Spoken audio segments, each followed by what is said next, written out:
check, 3 a.m. On the way na kami ng pa-Terminal 3 kahit 6:55 a.m. pa ang flight namin. Ganun kami ka-excited, sister. Travel tax? Hindi tayo pag-check-in. Magbabayad na tayong travel tax? Pwede kaya ang card dyan? Confirm, Beshi, pwede ang card payment. Tapos nag-check-in na kami. And ito na ang malupitang Q&A portion. Char lang, okay naman lahat. Wala namang naging candidacy for the offloading. Rekta tapaking kami dahil ito nata pinakamurang rice meal kaya Zosheng 250. Magkwento tayo na nangyari sa immigration. Wala nga nangyari. Ang nangyari sa immigration, tinanong lang kung kailan ang balik. Kung kailan ang balik, sino kasama, at kung saan ka nag-work. We would like to inform you that your flight will be delayed due to our day assignment. Hindi man yun sa atin eh. Oo nga, pero ang daming delay doon. Kaya ito ma-park. Ay wala daw anuhan yung plane. Nung nag-immigration kami, ang tinanong lang, saan ang punta, kailan ang balik, sinong kasama, then kung saan ka nag-work. Nung sinabi na namin kung saan kami nag-work, hindi na hiningi yung kahit na ano, kahit anong papel, wala na kami naipakita. So, yun yung mga mahalaga na tinatanong sa immigration. Wala kami masyado napakita sa immigration nung nalaman nila kung saan kami mag-work. Pero ganun na, pag napanood na ito na immigration, tatanungin ka na nila. Ay, hindi na po pala. Hindi na kami mag-travel. Kutob is real, mga sister. Delay ang flight natin, kaya adjust ang itinerary for the day. Lipat kami ng parking. ng gate. Gawa, nahirapan daw ang parker. Finally, nakapark na rin siya after 2 hours, sister, for the boarding na kami.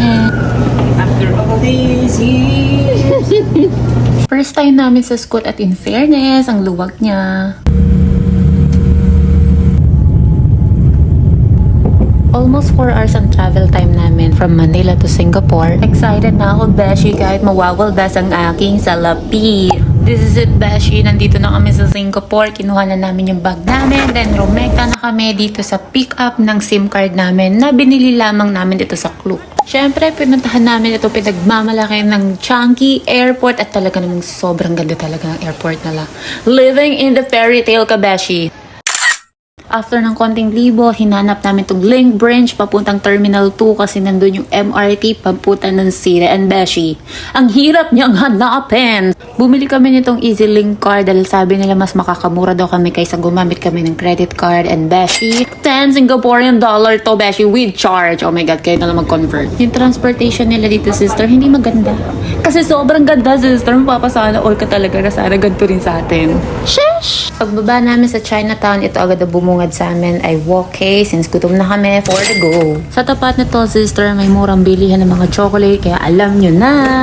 Papunta na kami nito ng hotel. Walking distance lang naman siya from train station na binabaan namin hanggang sa hotel. Hotel 1900 kami nag-book, mga Beshi, for 4 days and 3 nights. Nasa sentro na siya kaya malapit na siya to everything, sister.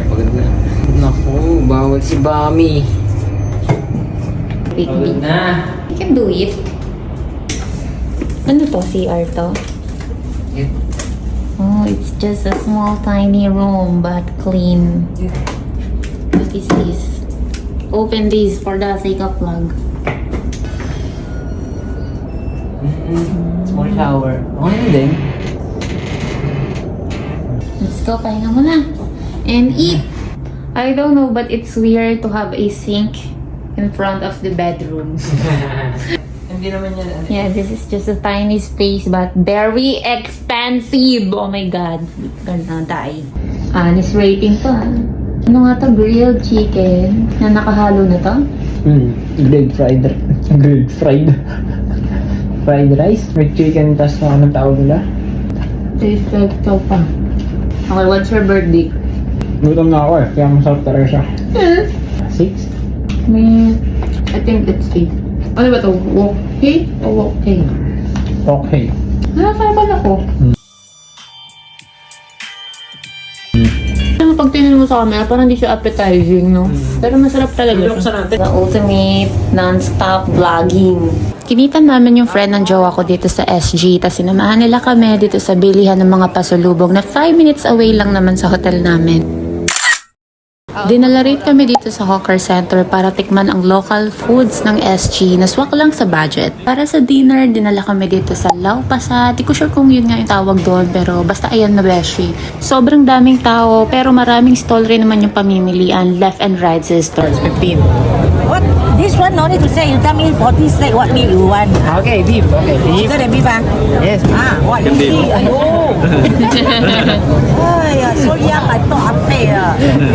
Ang 3 to 4 packs na yung kinuha namin mga sister, nilibre lang pala kami ng tropa ng jowa ko dito. Oh my gosh, thank you so much po, nakakahiya. Char. Pagkatapos ng kainan, syempre pumunta na kami dito sa famous spot ng Singapore, sister.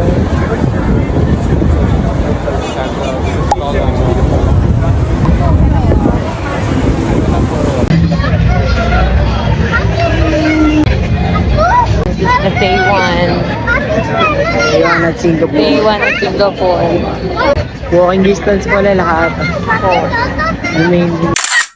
Siyempre, di pwede mawala sa listahan ang famous Merlion na dapat naka-ready na may mga picture nyo na nakanganga post kayo dito, sister. Tapos sa likod niyan, meron siyang Junior Merlion. Ang ganda rin naman.